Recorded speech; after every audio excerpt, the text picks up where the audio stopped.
This is Rav Prakash, real estate expert and coach from Hyderabad. Amaravati అంటే Andhra Pradesh new capital.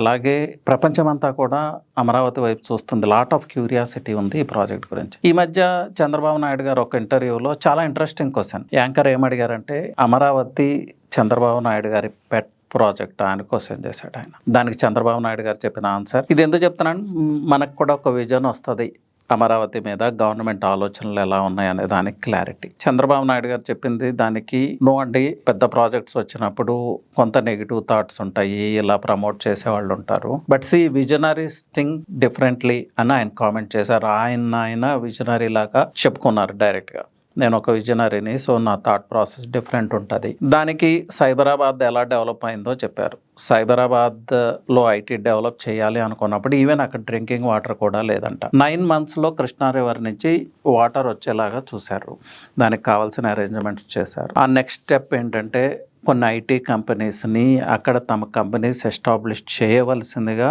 Invite చేశారు. So IT initial స్టేజ్లో ఉండటం కూడా అప్పుడు కలిసి వచ్చి ఉండొచ్చు. So first company, big company ఏది అంటే మైక్రోసాఫ్ట్కి ద సేమ్ ఇప్పుడు టీసీఎస్కి వైజాగ్లో ఎలా అయితే ల్యాండ్ అలాట్ చేశారో 1 రూపీ లీజ్ మీద, మైక్రోసాఫ్ట్కి అలాగే ల్యాండ్ అలాట్ చేయడం జరిగింది. వన్స్ మైక్రోసాఫ్ట్ వచ్చిన తర్వాత ఇంకా కొన్ని కంపెనీస్ రావడం స్టార్ట్ అయింది. This is how growth story has started. అలాగే హైటెక్ సిటీ సైబర్ టవర్స్ను కూడా 9 monthsలో కంప్లీట్ చేశాము. అది పబ్లిక్ ప్రైవేట్ పార్ట్నర్షిప్లో ఎల్ఎన్టీతో కలిసి కంప్లీట్ చేయడం జరిగింది. ఈ ఇన్ఫ్రాస్ట్రక్చర్ మీద పెట్టే ఖర్చు ఎట్లా అంటే, రైతులు కొంత ల్యాండ్స్ ఇస్తారు, ఆ ల్యాండ్స్ని మళ్ళీ సేల్ చేయడం ద్వారా ఈ ఇన్ఫ్రాస్ట్రక్చర్కి కావాల్సిన ఎక్స్పెన్సెస్ లేకపోతే డెవలప్మెంట్కి కావాల్సిన ఎక్స్పెన్సెస్ గవర్నమెంట్ సబ్కూర్చుకుంటుంది. So self financing project, Amaravati కూడా సెల్ఫ్ ఫైనాన్సింగ్ ప్రాజెక్ట్ అని చెప్తారు. నెక్స్ట్ స్టెప్ ఎంఆర్ ప్రాపర్టీస్ వాళ్ళని ఇన్వైట్ చేయటం. ఏషియన్ గేమ్స్ ఏదో జరుగుతూ ఉన్నాయి, అప్పుడు ఎంఆర్ ప్రాపర్టీస్ వాళ్ళని ఇన్వైట్ చేసి సమ్ కన్స్ట్రక్షన్ యాక్టివిటీస్ ఇవ్వటము, అలాగే సమ్ విల్లా ప్రాజెక్ట్ కన్స్ట్రక్ట్ చేయడానికి ల్యాండ్స్ ఇవ్వటం, గవర్నమెంట్ వెయిట్ చేసుకోవడం. ఆ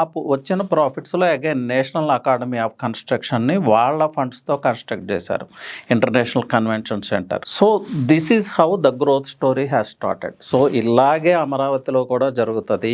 ఈ అమరావతి అనేది సెల్ఫ్ ఫైనాన్సింగ్ ప్రాజెక్ట్. ఫండ్స్ ఇలా జనరేట్ అవుతాయి, రైతులు భూములు ఇస్తా ఉన్నారు, ఇష్టపూర్వకంగా భూములు ఇచ్చారు, ఇప్పుడు మళ్ళీ ఎక్వైర్ చేయబోతున్నాము. సో అమరావతి మీద ఎలాంటి అనుమానాలు పెట్టుకోవక్కర్లేదు.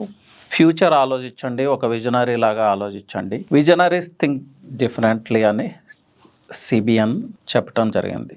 సో వెయిట్ అండ్ సీ అండి, అమరావతి సైబరాబాద్ లాగా ప్రమోట్ అవుతుందా, హైదరాబాద్ లాగా గ్రో అవుతుందా, ఇంతకు మించి గ్రో అవుతుందా? ఆయన మాటల్లో అయితే హైదరాబాద్ కన్నా బెటర్గా డెవలప్ అవుతుంది అని ఆయన చెప్తా ఉన్నారు. Don't know how this is possible, but let's wait and see. ఆయన చెప్పిన ఇంకొక బిగ్ వర్డ్ ఏది అంటే, Hyderabad and Amaravati will be the future cities of India. So మనమేమో హైదరాబాద్ అమరావతి మధ్య కాంపిటీషన్, రియల్ ఎస్టేట్ కాంపిటీషన్, ఆ కాంపిటీషన్, ఇక్కడ ప్రాజెక్ట్స్ అక్కడికి వెళ్ళిపోతున్నాయని మనం అనుకుంటున్నాము. బట్ ఆయన మాటల్లో అయితే ఈ 2 సిటీస్ కూడా ఇండియాకి ఫ్యూచర్ సిటీ అని చెప్తా ఉన్నారు.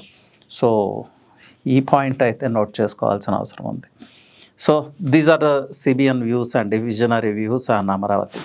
Thank you.